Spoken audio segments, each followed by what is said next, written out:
The object is to start, bench and sell. It's a little discussion topic. We have about 10 minutes to do this, boys. The 3 players mentioned, James Maddison, Bruno Fernandes and Szoboszlai from Liverpool. Oh, good. All right. Good. So they're the 3 players. Enda, would you like to start off your whatever it is you're going to do? Okay. Your pitch.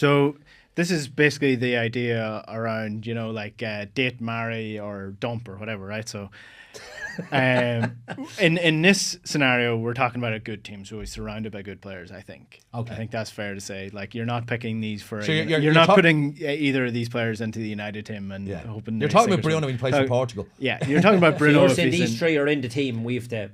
Yeah, so they're all in the same team. They're all in a good team as well. So who are you going to get rid of? So I'll start with saying I'm going to start James Maddison. I'm going to bench Szoboszlai. And I'm going to sell Bruno Fernandes. And that hurts me to say because I think Bruno is one of the best players in the league on his day.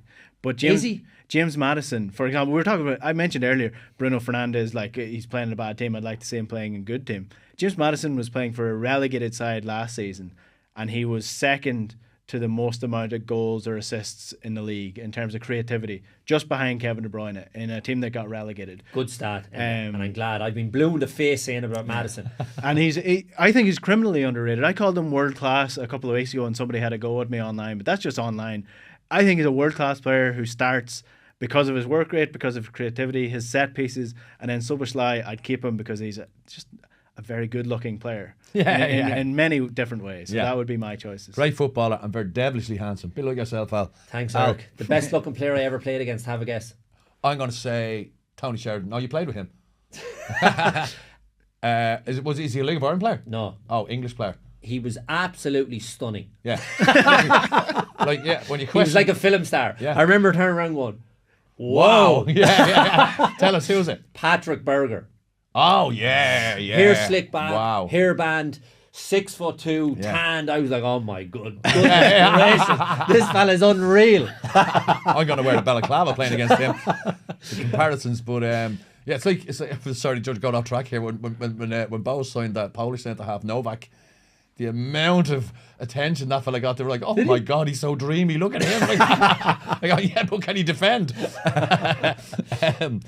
So would you like to jump in now, Al? So we disagreed on the Guard of Honour, and I'm all over you on this one. This new feature, I'm all over it, and absolutely, I would go along with every single word. Maddison, unbelievable player, and all joking aside, I've loved him from day one, even when he was at Leicester. He was fantastic. He was so good, Maddison. He's so good to watch. He's just brilliant, and I'm delighted to see him getting the recognition now, because Andy used the word criminally undervalued. Underrated. All right. And I would agree totally with that. He's fantastic, Maddison. So he's my main man in any team. Szoboszlai, I remember covering a game a few years back, Champions League qualifier, and he was at Salzburg, the Leipzig link up, and it was Salzburg at the time. And again, we did a piece. I remember doing a little piece and a feature on him and thinking this fella is going to be an absolute star. And thankfully, he's gone on to have the career, and I think he's going to be a massive, massive player for Liverpool. And something that people, I'm not sure again, have noticed with him, technically, and for all the reasons Enda said about how elegant he looks and all, he's fantastic. The running power is unbelievable. He's absolutely a machine in the midfield as well. So he's going to be a massive player. I think he's a brilliant signing. And yeah, I've never wanted or been mad about Bruno Fernandes. I've just never taken to him. I've never liked him. His behaviour, the way he acts, his conduct on the pitch. I don't care if he scores another 20 goals this season. If he carries on like that every match, there's nothing likeable about him. Yeah. The thing I would say as well about the two others, so James Maddison and Szoboszlai, and then Bruno Fernandes.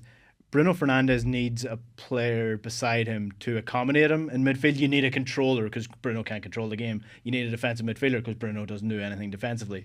Szoboszlai or Maddison, you put them as a number 8, a traditional number 8 box-to-box. They do a job controlling. Creative-wise, they can do a job that way. I wouldn't fancy my chances James Maddison as a centre defensive midfielder, but maybe in the Pirlo role, in that sort of sense. And Szoboszlai is old school box. The game against the Monday night game against Fulham, and he was interviewed after the match, and he spoke about that because of the inverted wingers or the inverted fullbacks coming in, Udogie and Porro, and the position, because Fulham were just set up to stop them, and there was no space in that kind of little 10 area where he normally plays.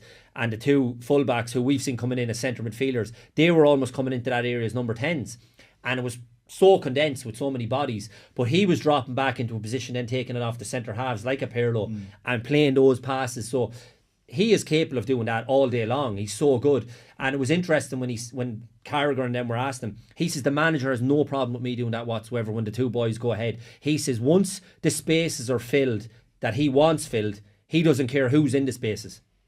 Okay. And it's so clear with their messaging. Like, that comes back to the manager, the clarity of messaging, that Postecoglou is all them so well drilled that I don't care, lads, where you are on the pitch once these areas are filled that I want filled. Okay, so my pick is I'd have starting Bruno Fernandes because he's brilliant, and if you look at his stats over the last 5 years, when it comes to goals and assists, he's up there the very best in Europe in the top 5 leagues. That's just a stat. Obviously, he's going through a lot of poor form at the moment, and I think the captaincy is weighing heavily on him. But thinking of him, I suppose I'm almost nostalgic as a Manchester United fan, and the hardship that United have gone through over the last few years. When he came in, He created such an impact, and he created that impact for a couple of seasons. He's been really, really good, and our best man, our talisman, to be honest with you. I understand that it's not a good look aesthetically to see him throwing his arms up on the leg and all his histrionics and all that. I don't know enough about Szoboszlai. I've seen him, the bits I've seen him, I've been hugely impressed, and I agree with both of you. I think he's going to be a really big player for Liverpool in the years ahead.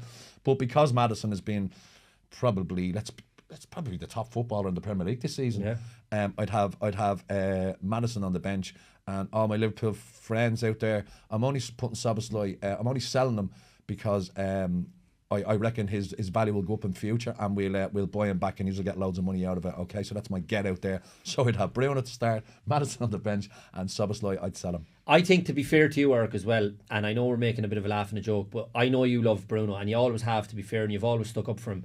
And for those reasons that you say about his footballing wise, and we shouldn't be disrespectful towards him for that either, because he's a very good player, as we know. And maybe it's the situation and the frustration and all those things that's going on at Man United that's driving him up the walls at the moment.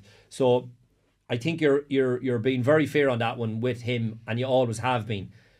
He just wouldn't be for me, but for the stuff that you've pointed out in terms of he did make a big impact when he came in, he did score big goals, he did carry them for a period of time, and I think it's only fair that you acknowledge that as well. So yeah, I just think he has enough credit in the bank to be mentioned a little bit more, I suppose, respectfully by myself and other Manchester United fans. Even though a lot of Manchester United fans that I know are hugely frustrated with him and want him dropped and it's everything. the behaviour, it kills him. Yeah, it's the carry on out of him.